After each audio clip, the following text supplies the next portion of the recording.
So you want to tell us your name? My name is Betsy Ashton. When I went here to AU, it was Betsy Jones. I graduated from the College of Arts and Sciences in May of 1966. So I'm actually 2 years ahead of them. These kids were sophomores when I graduated in 68. So I'm 52 years out. And I'm back. I came back I was chair when my class, 66, did the Golden Oldies here. We get our medallion, all of that. And I cannot believe I'm this age, but holy smoke, I guess I'm really grateful to be alive. And that's the way it is, where did the years go? I have no idea. But it's been fun, and it still is fun, and I'm very grateful, as I said, to be back here on this beautiful fall day. And I'm delighted to see how the university has grown. I'm delighted to see that it still cares about having a diverse student body. I'm grateful to see that it's very big in improving the academic criteria. It's much more of a serious student body than it was. There were some students here in my years that I think were really into their boys, dating the boys and the stingrays and getting back to the big city for weekends and not being real serious students. That's changed. I sense that it's a very strong academic institution. When I was here, the best part of the academic institution was the School of International Service. And I actually got transferred in for my first 2 years into SIS and was very grateful for that because it was smaller classes. Not that gigantic 300 people in an economics course, but you'd have 80 students in your class, and it was very rigorous, and I loved it. I loved my education here. I was got active in student government. I was an Alpha Chi Omega also, which was a sorority of women who were really kind of into achievement and taking part in the campus. But at the same time, I had no money, so I worked in the library, and then later I worked as a proctor in the dormitory. I think you now call them resident advisors. I was pretty relaxed about it, though, because they used to say, well, you can't have liquor in the dorms. You've got to get in by 1 o'clock. We had on weekends. And I used to say to the girls, look, I'm not going to come and I'm not going to inspect your rooms to see if you have any alcohol. Just please don't throw up in the elevator, Could you talk a little bit about the diversity you observed on campus when you were a student here? Well, we always had a lot of international students because we had the School of International Service.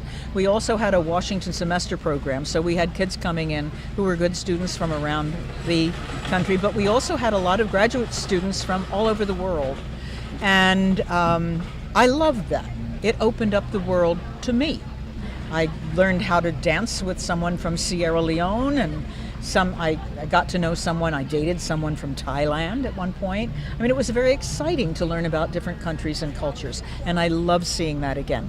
The other thing I love, and we just had President Sylvia Burwell talking to us Golden Oldies over in the Golden Eagles lunch, is that the university still makes an effort to have students from modest backgrounds, many who get Pell Grants, many who are on scholarships. I was a scholarship student. I had a full tuition scholarship all 4 years, and without that I could have never come here. Where were you from? I was from central New Jersey, but I didn't have there was no family money that was there for me.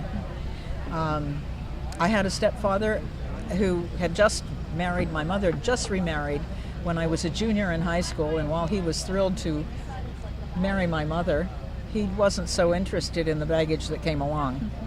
And he had enough money to pay partly for my college, and he refused to do it because he didn't believe women needed an education. And needless to say, he was not my favorite person in the world, and I had to do everything on my own. And for that, I will tell you, for that reason, in my will is a chunk of money to come back to AU to set up a scholarship for somebody like me who doesn't have family support, because I'd like to pass this on again. It was so valuable, so wonderful to me. Could you tell me a little bit about how, what you did with your education here and how being an American changed your life? Well, first of all, it was wonderful to come to Washington. I was in love with I first learned about American University because I had come to something called Girls Nation, which was held here. That they have girls' states. You know, it's a mock government, a student government kind of a thing. And so I had been elected the New Jersey Girls State and had been lieutenant governor, and then got to attend with the one who was voted governor, Girls Nation here at American University in the summer between my junior and senior years. I'd never heard of the place. And it's in Washington. Well, at those days I thought maybe I'd like to go into government. I've always had an interest in art. I'd always been able to draw pictures since I was old enough to hold a pencil, so that was an interest. But I was also interested in government and public affairs. I'd been a debater in high school. In fact, a championship debater in high school. And so I thought, well, maybe go to law school. I wasn't sure what exactly. I don't think most of us really figure it out until we're out of our 20s. But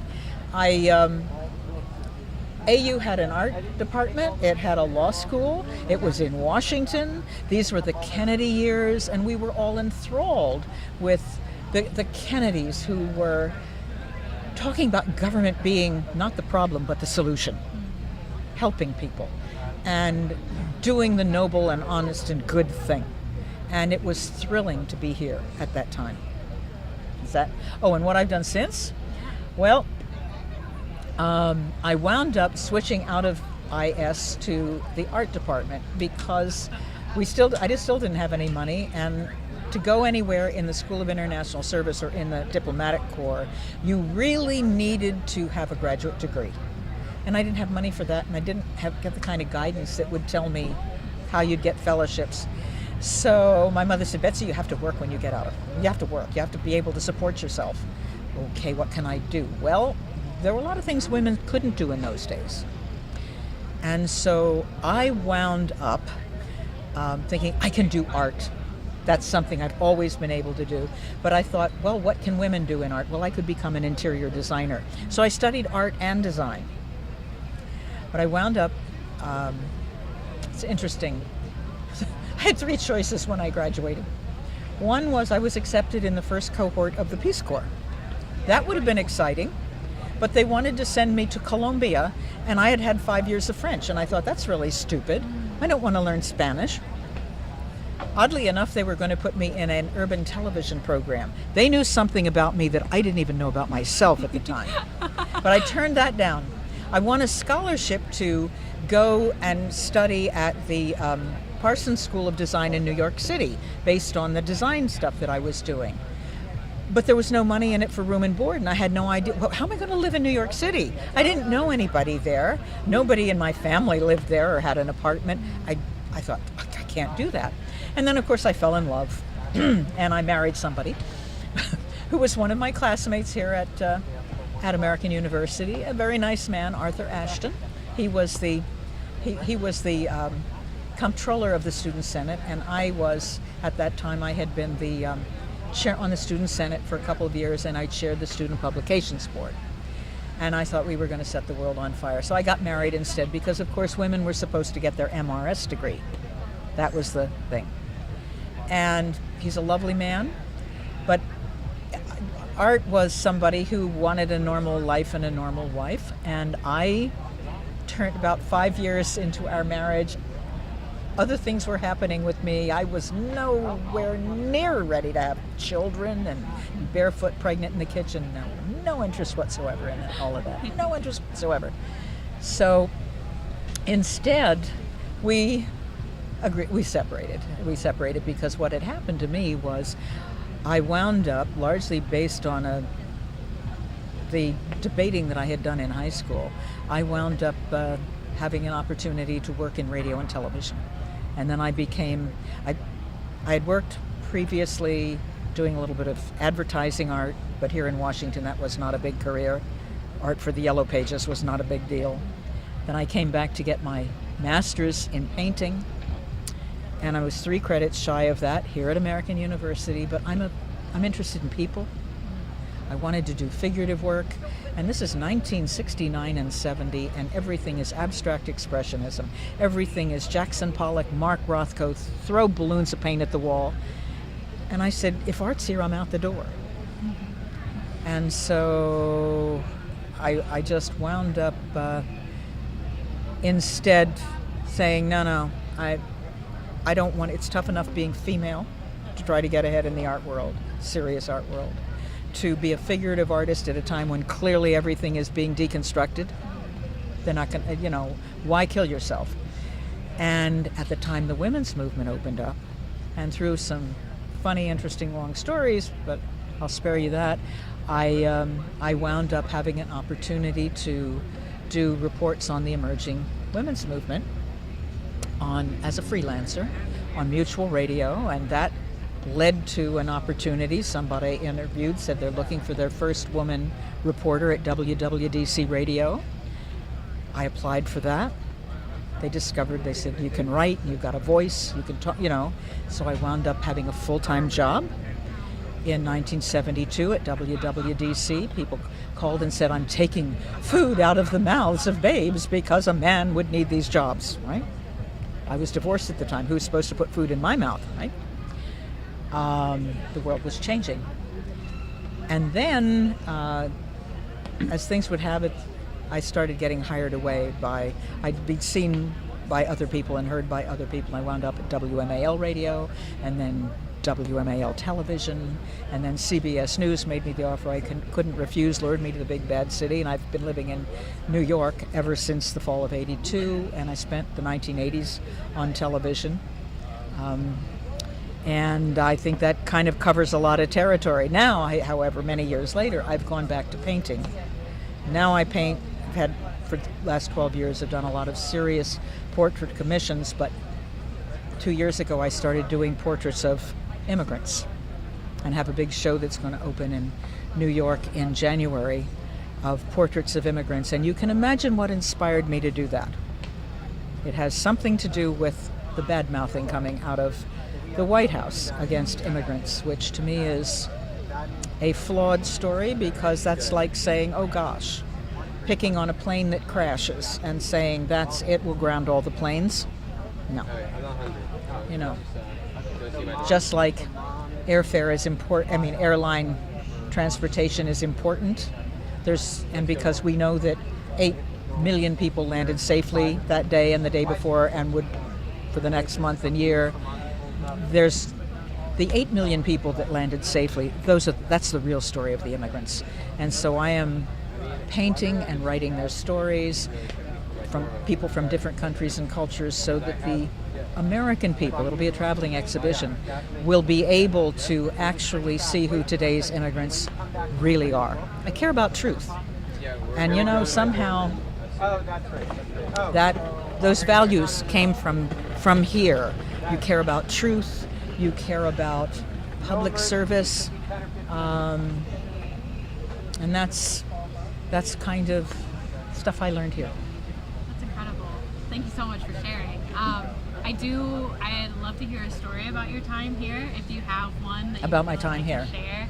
Yeah, well, the one I mentioned to you this before we started talking. So I was active in student government when I was here, and I enjoyed that. I said it's on the student senate, and I worked as a proctor, and I did worked in the library before that. It was the old Battelle building, that's where I was, by the way.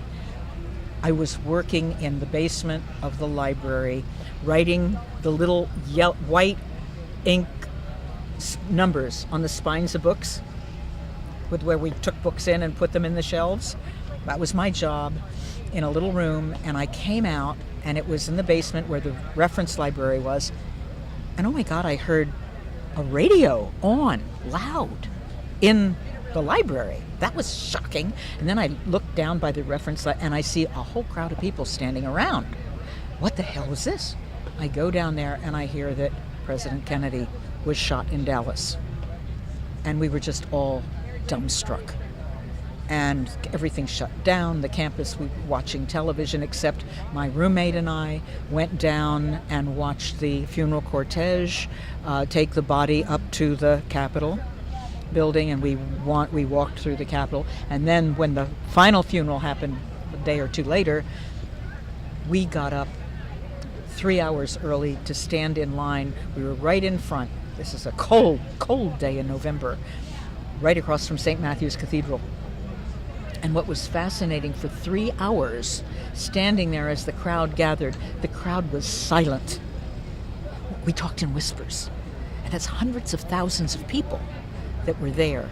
And then, of course, that people walked from the White House to St. Matthew's Cathedral. It's not that far. And we saw, Jackie Kennedy with the veil and her hands on the two children were there. We saw John salute as they took the casket in. Oh, yes. Well, yes, and Haile Selassie walks by us, and Prince Philip, and Charles de Gaulle. I mean, it was, you never forget that. You never forget that.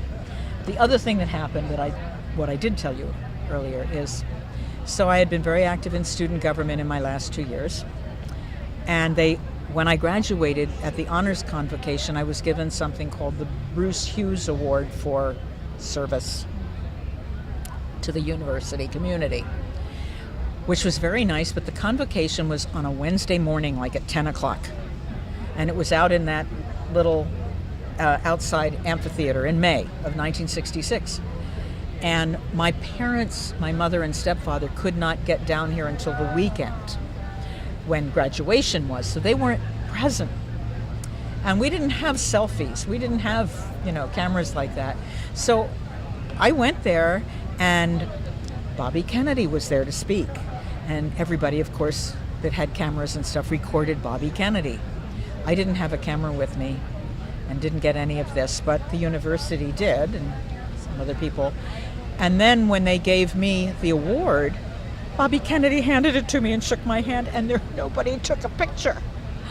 I would kill to have that picture. But sometimes you miss it. And that's one thing that my only one regret from the time, because look what happened to him later. I mean, but it was a very special place. I am thrilled to see so many young people here who want to make the world a better place, who have a sense of public spiritedness in them, and God knows we need you now.